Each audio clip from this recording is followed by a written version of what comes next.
Hey guys, welcome back. I hope you're having an amazing day. Let's get right into the stories. The first one is an entitled people story. I'm a simple woman who has always enjoyed a peaceful life, surrounded by my family, my pets, and my beautiful garden. For years, my garden had been my sanctuary, my place of solace where I could escape the stresses of everyday life and enjoy the natural world around me. However, that all changed when our homeowners association began sending us letters and fines, claiming that our garden was violating the bylaws. At first, my husband and I tried to compromise and comply with their demands, but their harassment only intensified. The letters became more frequent, the fines became steeper, and they even threatened to sue us for $100,000. I was devastated. How could something so peaceful and beautiful be considered a nuisance? My garden was home to countless pollinators, such as butterflies and bees, that played a vital role in our ecosystem. I refused to let our homeowner association destroy it, so I decided to fight back. At first, finding a lawyer was difficult. Many turned me down, stating that my case was unwinnable, but I refused to give up. I finally found a legal team who believed in my cause, and together, we gathered information and presented a strong case that proved my garden was environmentally important and not hurting anyone. The day of the court hearing was nerve-wracking, but I was ready. As we presented our case, the opposing lawyer and homeowner association board mocked us, and even brought in my strange neighbor to give a ridiculous testimony about giant butterflies and millions of mosquitoes. However, the judge saw through their tactics and awarded us the same amount the homeowner association was demanding from us, plus reimbursement for the fines we had to pay. I thought the battle was over, but I was wrong. The homeowner association refused to back down, and they continued to harass us even after the court ruling. They sent us more letters, threatened to evict us, and even tried to restrict our access to our own home. It was a nightmare, and I feared for my family's safety. Desperate for a solution, I reached out to the media. I told them my story, and it quickly went viral. People from all over the country reached out to offer their support and share their own stories of homeowner association harassment. The pressure on our homeowner association grew, and eventually they backed down. They issued a public apology, reimbursed us for all the fines, and promised to never harass us again. It was a hard-fought victory, but it wasn't the end of the story. I continued to fight for the right to have a garden without the fear of homeowner association harassment. I spoke to lawmakers, environmental groups, and other homeowners who had also experienced harassment from their homeowner associations. Together, we worked to change the laws in our state to protect the rights of homeowners to have gardens and natural spaces on their property. Years later, I look back on that time with a mixture of pride and sadness. Pride in the fact that we stood up for what we believed in and won, but sadness in the fact that it took so much effort to do so. I hope that our story inspires others to fight for their own rights and stand up to their homeowner associations when necessary. Update. Since our victory, our garden has thrived. We continue to welcome all the wildlife that comes to visit, and our garden has become a community gathering place for neighbors to come and enjoy the natural beauty of our surroundings. We have even started a community garden project to encourage others to plant pollinator-friendly plants and help protect our environment. In the end, our fight was worth it. We proved that, when we come together and stand up for the next one is a pro-revenge story. Anyone who has seen my posts know I used to work in the private security field. Not mall cops, but highly trained and skilled and armed security. We worked residential buildings and complexes that were very high-end, like $200,000 cars in the parking garages high-end. Now, places like this are Karen Central. Imagine apartments full of Karens and entitled teenagers. Now the company owner was awesome. A cop as his regular job, he understood what we faced. His advice was to be nice, but put the hammer down if you have to and don't take their crap. Also, that if we didn't get 2 complaints a month about us for worthless crap that weren't engaging the residents enough. LOL. So, this is important to the revenge. Each supervisor had 10-15 properties under their control. Regular officers patrolled them, but we were in charge of helping with evictions, attending town halls on security issues, deciding how an officer patrols or updating what areas are being a problem or needing checked. I had 12. Now in this one apartment complex, we had a couple always calling us. We have an emergency line open from 6 p.m. to 6 a.m. When we get there, they cry about their upstairs neighbor. It was a list of things they just changed. Stomping, music, talking, cooking smells, their dog going #1 on the balcony, and it is dripping onto theirs. Valid complaints if we found evidence, and we never did. When they see we were starting to question if they were real, they changed tactics and went racist. The couple above them were a sweet and wonderful middle-aged Asian couple. Husband was an immigrant, but the wife was a born and raised American. This racist creates had only talked to the husband, so they assumed, as all racists do, that they were both immigrants. So this white sheet-wearing couple started making comments like, "Those Asians, and they are in America, why can't they cook American food?" And, "I'm afraid to be in the parking garage when one of them is driving in it." While it angered me, those comments alone weren't enough for an eviction. Only thing I could do had my officers put exact phrasing in the report. I did ask the property manager about the comments, and she said if they didn't say them to the residents and the residents didn't complain, there wasn't much she could do. So I tried to think of some way to get them evicted. Not only were they lying to get a couple evicted, but were calling in false things and wasting the officers' time to respond. And they didn't call just every once in a while. They called sometimes twice in on night, usually 5, 8 times a week. So a month later, the opportunity was handed to me. The Asian couple called me during the day and informed me they were going out of the country, China, for 2 weeks and no one would be in their apartment. They told me this just in case the other couple start complaining I would know they were lying, and asked to check their door once a night to make sure it was locked and not broken into. I informed the Asian couple to not tell their neighbor, none of them, that they were leaving, and besides myself, only tell the property manager. We had a patrol meeting that night. Officers didn't work one specific region, so I told them all my plan. I wanted them to respond each time they call and write down exactly what they said happened and also any racial terms, no matter how minor. Mark the report urgent and send it out. We had an online system for all business. Email, schedules, report submitting, you get the idea, so away we go. During those 14 days, they complained 18 times. Everything was documented, and I took it to the manager. She looked it over and said, "Let's evict them." Side note, the client gets charged more for emergency response than they do for regular patrols, meaning their lies were costing money. So there was no homeowner association because they were rentals.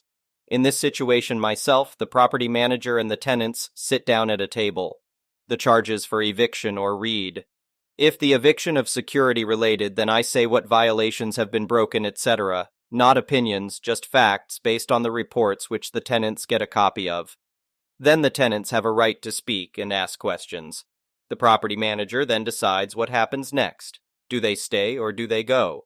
So they were sent a formal letter stating they were facing eviction and had 10 days to set up a meeting. If not, the eviction will be processed. They set one up. I get there, and the a-hole couple and the manager are already present. The wife immediately digs into me because I was armed. Uniforms for those situations are a dress shirt, slacks, tie, and one weapon and one magazine. P.S. like elections can be dangerous. I just politely informed her that it was my uniform and not her call to make. She tried to say she felt uncomfortable and wanted to reschedule, but the manager said this happens now or I will evict you, so they agreed to continue. Now, for legal reasons, these sessions were recorded by video. That way the tenant can't lie in eviction court or sue. In front of me were all 18 reports and went over each one. Time, date, who called, apartment number. I also read out each line telling them to tell me what they feel is false and what is true. The only thing they said, the racial terms, weren't true. At the end of each report, I basically said the report is accurate in the fact that tenants in apartment XYZ were playing their music too loud, but you are claiming the comments about their race are false. I got a yes answer every time. About the 7th one, I think the wife caught one. She started complaining that I was dragging it out. I just smiled politely and reminded her that this was my time and she ample opportunity to object and ask me questions, but only after I was done. And then went through the rest and let them build a defense. Then after I was done getting the admit to lies, I informed them that tenants in said apartment were actually out of the country at the time of those 18 reports, and that the tenants provided proof that they were gone. And my officers checked the apartment one time a night and confirmed that it was empty. Then I smiled pleasantly and ended my part, but the look on their face was a mix of anger and fear. They didn't have a defense, basically saying myself and the manager were choosing immigrants over Americans. Oh, did I mention the manager is an immigrant? That went over like a hand grenade in a collection plate. Once they said that she stopped it and told them she was. That made matters worse because they said she was just taking up for her own kind. During this, I'm calm and collected. Inside my mind, I'm thinking, oh crap. After a few more racial remarks, the manager just stopped them and said guilty, and she would process the eviction paperwork with the courts in the morning. The next one is a petty revenge story. It was January 2022. A new wave of COVID hit, and it devastated the workforce in the major cities. On average, about half of the workforce for any industry was homesick for about a week at the same time. Shelves in supermarkets weren't stocked because there weren't enough workers to keep them full. The number of bus routes was cut in half. The list goes on. At my retail store, all but 2 of us were sick. With only 2 people on staff, we couldn't get to everything, so we had to decide which parts of the job we'd neglect. Most of our revenue is from online sales, so we decided to close the store and focus on dispatching online orders. We still had to answer phone calls and emails, though, so we were very stressed. This was only happening in the major cities, of course. More rural locations dodged the major disruptions. One day, I got a call from a customer. He placed an online order the day prior, paid for express post, but noticed it hadn't been sent. He called to ask why it hadn't been sent. I looked at his account and saw he lived in a rural town an hour away. This was the conversation. Customer: Hi, I placed an order yesterday with express post. Why hasn't it been sent yet? Me: I'm very sorry. There are only 2 of us on staff because of COVID, and we're doing the best we can to keep up with the online orders. Customer: But I paid for express. Me: Yes, and as I explained, there are only 2 of us on staff. We've had to close the store, and there are a lot of orders to pack. We pack them from oldest to newest, so we're trying our best. Customer: Well, your best isn't good enough. I paid for express. It should have been sent out by now. My best wasn't good enough? What an absolute piece of crap. At this point, I had dealt with enough stress, so I let him have it. Me: Paying for express doesn't mean we pack the order faster. It means that once the courier has it, they deliver it to you faster. That extra money you spent doesn't go to me or this company. It goes to the courier. There are orders older than yours, and they have priority. They have waited longer than you and will be packed first. Customer: I don't care. You need to ship it today. Me: I can't promise that. Do you have any idea what COVID has done to the workforce here? Customer: No, and I don't care. If you don't ship my order today, I promise I'll never shop with you again. I genuinely laughed out loud at that. Me: I literally could not care less. It's no skin off my nose. At that point, I hung up. For the entree of my revenge, I purposely skipped his order even though I caught up to it. It got sent the next day. The main course, though, that was tasty. I blocked his account so he couldn't shop with us again. He promised he wouldn't, so I wanted to make sure he didn't break his promise. He tried to, though. He made another account. I recognized the name and confirmed it was him through the shipping address. I canceled the order and processed the refund. For revenge's dessert, I did something truly petty. When you process a refund, you reverse the payment made by the debit card. You can put a note in it when you do so the customer knows why that money is reappearing in their bank. The note I put was, to help you keep your promise. The next one is an entitled People Story. My mother died when I was 12. At the moment of her death, our family could have been the stuff of movies. We had not seen our father in a couple of years, and we were well used to a life without any adult input. I had found my mother dead, called the ambulance, and the neighbors all witnessed the spectacle. By afternoon, there were her friends going through her closet. Before illness had stolen it, my mother's true pride was her looks. She was beautiful with stunning red hair. Even after the ravages of her illness, she was still very pretty. She had a green silk dress that was a treasure from the times before everything went bad. In that dress, she could still silence a room. I stood at her bedroom door and watched these women try on her clothes. One of them grabbed the emerald dress, and immediately the women started to fight over the prize. They all wanted it. One woman claimed it, but another grabbed it out of her hand and locked it immediately in her car. A tension took over the room. I stood and watched, powerless. The hyenas who did not get the dress started to bargain their pilfered loot to exchange for the dress, but no deals were made. Word of my mom's death must have gotten to the high school, and my older siblings were now walking in the door. My brother was a successful drug dealer who, at 17, ruled our house. We all feared him, even her friends knew he was dangerous. He had once taken a gun to my mother's head. Seeing him approaching the house, the women stopped what they were doing and we all held our breath. But he did not come inside, so they returned to their looting. In the moment, I totally forgot I was afraid of him. I forgot that I believed he hated us. I forgot the gun. I showed him and my older sister the dress locked in the Vulture's car. Mom's stuff was piled on the seats of various friends' cars, but we all were focused on the dress. I went back in to witness the harvest of our home. On the day of the funeral, my brother was a different kid. He stood tall and brave. He made sure to escort each and every one of those vultures up to see our mother laid out in the coffin, adorned in the green dress. The next one is an entitled parent story. I own a house a couple of houses down from a school, so this was bound to happen eventually.